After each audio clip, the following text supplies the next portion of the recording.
I've been really thinking about where I put my energy in when it comes to content creation. For a long time, LinkedIn has been a huge part of my strategy. I have turned up there almost every day, writing a lot of my thought leadership without trying to sound too poncy about it, my thoughts and my feelings and what I call my big things. And it's always been great for a long time on my visibility and engagement, but over time, I've started to feel like it's curtailing me. I felt frustrated with the changes of the algorithm, and it's made me also think about what sort of content I really want to be creating. My name is Klaver, and I'm a content marketing coach and strategist, and this is Confident Content, where I help talk to you about how to get better with your content for your small business. And sometimes it involves some of the things that I'm doing myself and what I'm trying out. I love deep, thoughtful writing. I love exploring ideas in a way that goes beyond what works best for LinkedIn's algorithm or other algorithms.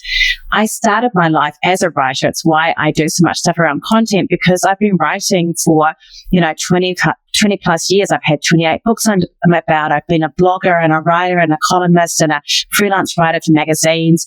I feel so comfortable with the written form, which is so weird because I hated writing at school. But honestly, I feel like it's time for me to build something I own beyond my email list. I have an email list that I use to add value, but also to sell. And I want something where I'm not thinking about selling. I'm just writing what's from my heart. I'm not thinking necessarily about building my business, but I'm just thinking about how to convey the stuff that's going on in my head. And I don't really care if there's not a particular number of people seeing it. It's not an ego thing, but I'm wanting to find something where I'm not constantly trying to shift around all platforms' rules. And it's why I've decided to make a move to maybe start focusing on using Substack, which I've been using for a while. I've had one there. I've got around 2,000 plus something subscribers there and good readership. I put my podcast out on there every Friday, and I have a podcast called the Small Business Owner Podcast, which is a passion project, which is never going to have its own little special thing. It's just coming out of Substack, and it's me interviewing people. So I've got that happening.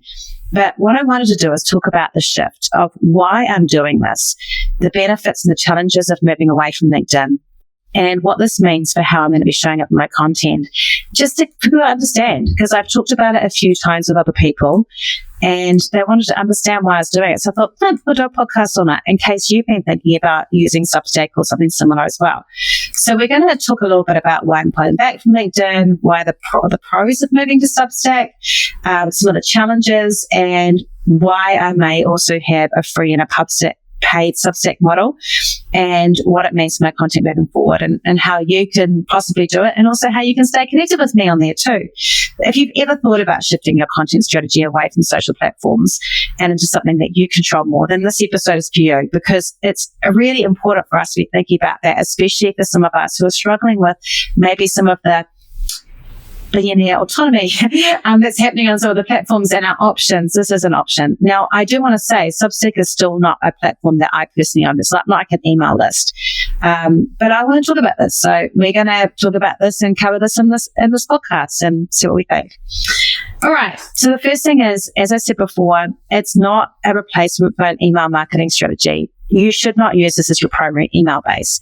This is about having a place that you can put your thought leadership. I'm going to use that phrase, even though I have a personal block about it, because I don't want people to go, oh, she said she's a thought leader. But I do have lots of thoughts that I want to share, and there's lots of learnings that I want to share, and I learn best as I write and I think and evolve. And I, sometimes I'll go back to stuff that was older. I go, oh God, I can't believe I said that. But I know that that's how I learn. And I also know that people that follow me love that as well. So I've wanted to kind of have a longer form format. I actually started using Substack a bit last year to write kind of like business lessons from my garden, a mix of stuff. And I was thinking about writing a book on that. So I was doing it. I was loving it, to be honest. And then over Christmas, I had my kids actually told me that my uncle had been making fun of me for it. He thought it was a bit dinky, and it's someone I really respect. And I know you don't just care about one person, but it kind of took the joy out of it for me. And I think I'm still going to write it, but I'm going to move it. I've got another Substack. I know, terrible. That I've got my recipes on that no one knows about, and I'm just going to chuck it on there. So I'm writing for my own joy and doing it, and just put some more of these other things on there, so it's not so structured. But here's some reasons why I want to move from LinkedIn to Substack. I feel like I can control my audience a bit more and my content a bit more without having LinkedIn's algorithm dictating the reach. It's just there. It's sitting in there. Substack's much better for long-form content. So I do have a LinkedIn newsletter as well, which has around 2,500 subscribers, and it grows every month. I do use it as well. But LinkedIn tends to, everything else tends to be favor short at engagement-driven content. And what I'm finding is I've lost my joy since all those LinkedIn marketing bros who do like the one-sentence stuff and is using the hacks and hacking the algorithm to get reach. And I'm just not into that. I'm not into that as a marketer. I'm not into it as a human being. I'm not into it as a business owner. I don't like it. I feel like I don't want to be sitting there working out how I can hack to get your attention. I want to just be giving you good content. And yeah, maybe I'm missing out on growth, but at least I can sleep at night for myself, for my values. I feel like there's less noise on Substack because my content's not competing with all those distractions of all those plays and stuff like that they're doing. Your subscribers receive your writing directly, which is the same as LinkedIn newsletters, by the way. So if someone subscribes to my LinkedIn newsletter, they'll get an email for it every week. So I love the idea that I can get that. I also do like the opportunity to potentially have a paid subscription, and they do have one. It's very low. It's $5 a month. I've just reduced it, $50 a year. And it means that you get all of my writing, because I'm going to be hiding a bunch of it to not send every day, because if I start writing on there and I love it, I want to feel free that if I want to write and I've got headspace, I'm not going, shit, I've already written something this week and I'll leave it. And now I've got like 12 weeks banked up and I'm running out of spaces. I love LinkedIn because I've been able to go and write every day. So I want to have something like that. I'm just not going to send it out every day because I don't want people to feel they have to. But if you subscribe, you'll get it. And I quite like that. I like that is kind of how I'm going to do it. And I've got 10 people currently subscribed. So, I'm really rolling in. I think I make $41 a year or something, $41 a month or something. Woo! So yeah, I really want to have it as something like that. I want to have it for community building. There's lots of really great ways to chat and interact as you build your following, and I really like to build that because I love that idea of doing that. And there's lots of ways to comment and build relationships. You have a bit of that on LinkedIn too, but I feel like the LinkedIn one is more sales focused. So when you move to a DM, it feels like sometimes that person's pitching. I'm sick of the pitches too, guys, on LinkedIn. So I just want to have less of that. I also think for me, there's some SEO benefits because Substack is discoverable with search engines, and LinkedIn posts are also discoverable, but it's harder to find those bits and pieces. So it's going to be easier for that. No, I'm not big on SEO. It's not why I'm doing it, but there is a benefit there. I feel like I can be a lot more personal and not worried so much about having to put things in that's going to be the LinkedIn police. Again, this is demoing Facebook. I'm a very personal writer. I like writing for personal experience. So I want to be doing more of that in there. And there's more formatting I can add. Pictures and GIFs and put things through. I can add different headings to break down the content. I can make it better. I can add audio if I want to. I can add video if I want to and do it directly in the app. And I like that. I like that I can have other ways to communicate if writing isn't the thing that day. Those are benefits. Now, there are some negatives too. So I want to talk about those as well. So obviously, because it has... because it's not using as strong as algorithm as LinkedIn, there's a potential for less discoverability. So LinkedIn tends to put content in front of new audiences using feeds and engagement and network connections. And Substack is more about direct sharing and referrals. But that excites me because it means my content has to be good. People have to love it and then they'll share it. Need a marketing strategy, but you're tight on time and budget? In just 2 days, I can help you create a marketing strategy and an action plan that has everything mapped out for you for the following year in every area of marketing. Plus, we'll have gone deep into who your target audience is, what your offer is, and all those other important things you need to know to get that marketing right.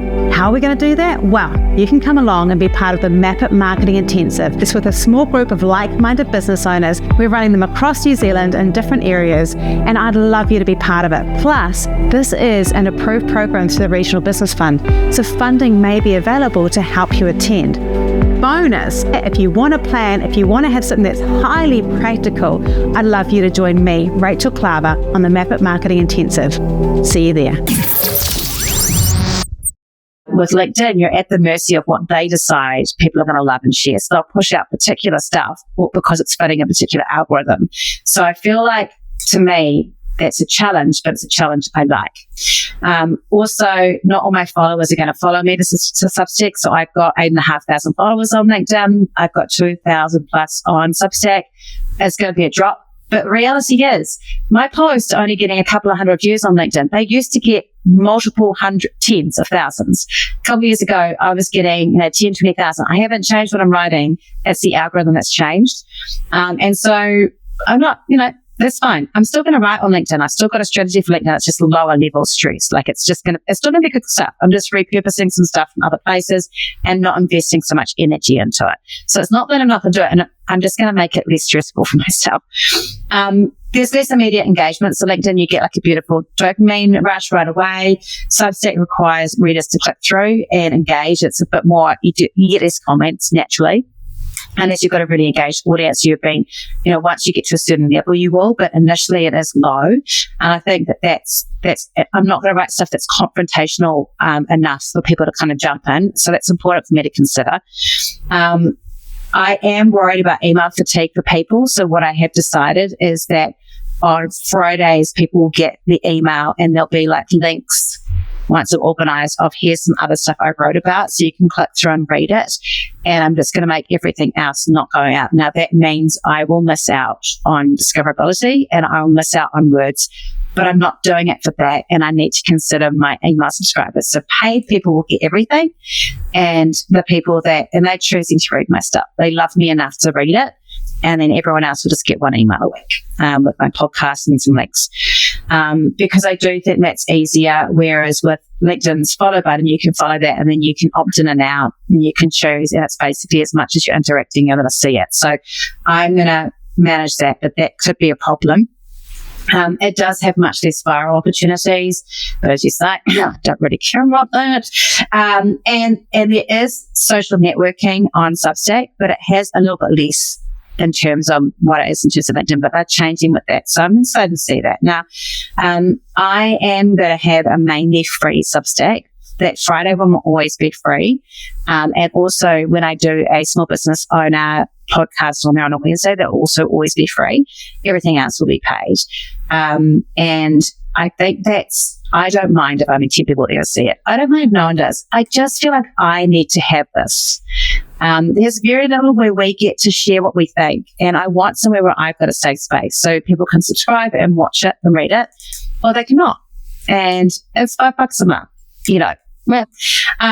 But it's a low barrier to entry to look to the free, so anyone can subscribe and read that, and they can, sometimes I might make one of my paid ones free if I think it's really, really important.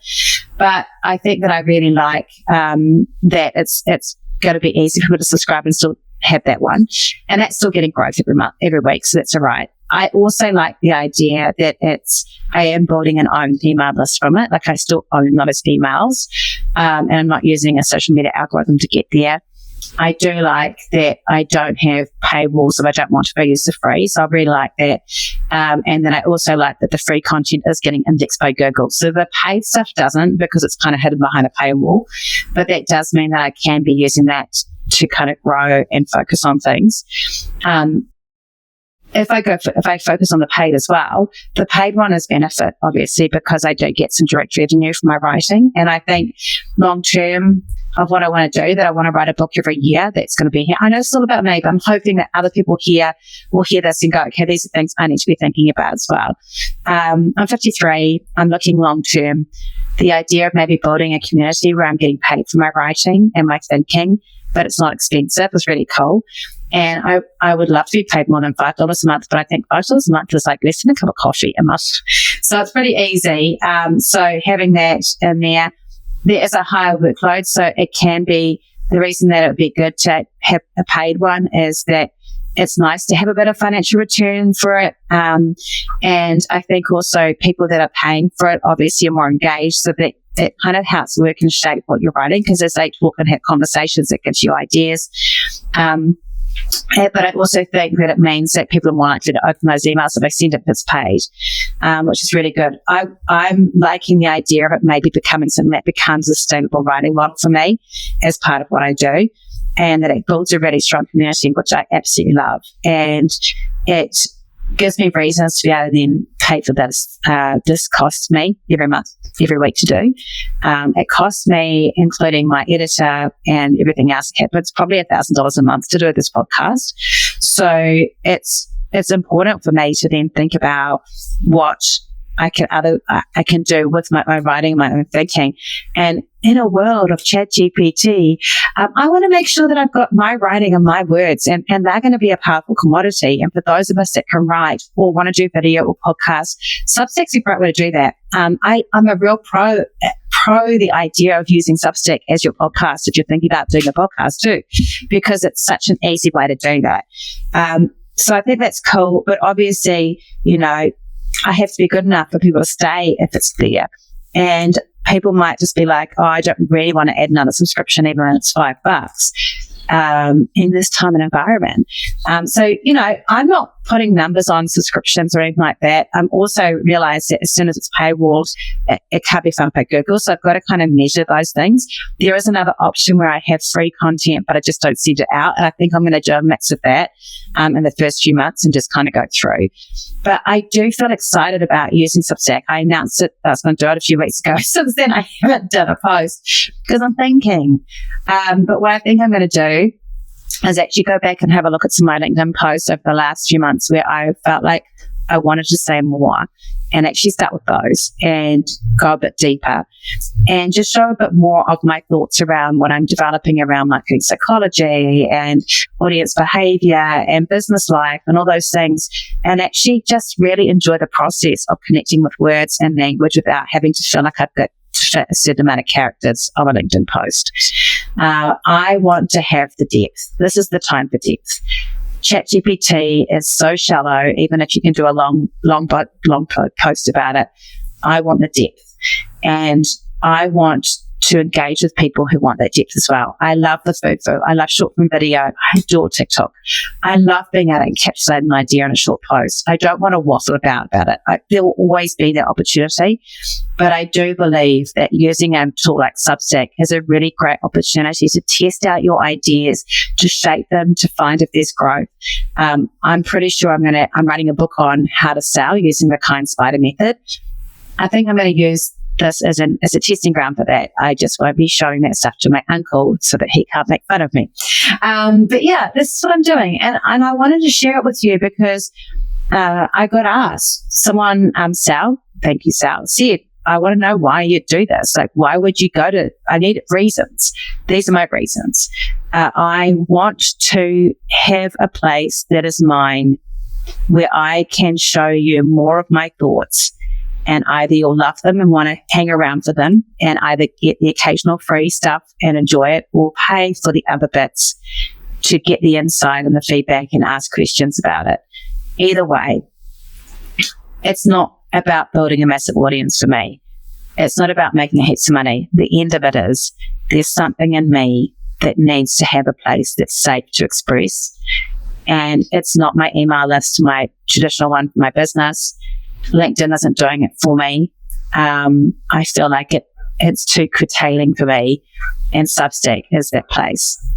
And yeah, so that's why I'm moving to Substack. I'm really excited about it. If you are doing it too and you've got a Substack, I'd love it if you tell me what your Substack is and we can follow each other, because it's a great way to build connections. And if you haven't subscribed, even with a free subscription to it, I'd love you to. I'd love you to do that, and then I'll get excited about writing. And if you've got comments, around things you want to do. I'd also love that. I will reply to your comments. But that's what I'm doing. I'm still going to be on LinkedIn. I'm not quitting LinkedIn. I'm not going, LinkedIn's terrible, I'm quitting it. I'm still on there. I have some scheduled posts like I teach everyone else to do around what you're doing and stuff like that, and testimonials. I have some, I'll have regular posts that are going out around my podcast and around my stuff column. And then I also have other posts that are repurposed content using video, but writing a post that goes with it, because I still want to be on there. I just don't think it's feeding my soul. And sometimes we've got to choose that.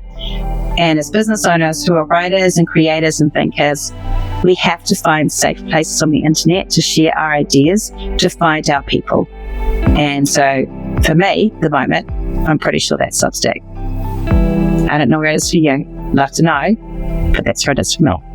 Have a great day, and I'll talk to you next week. We've got a great guest, by the way. It's on Sales Pages with Angela.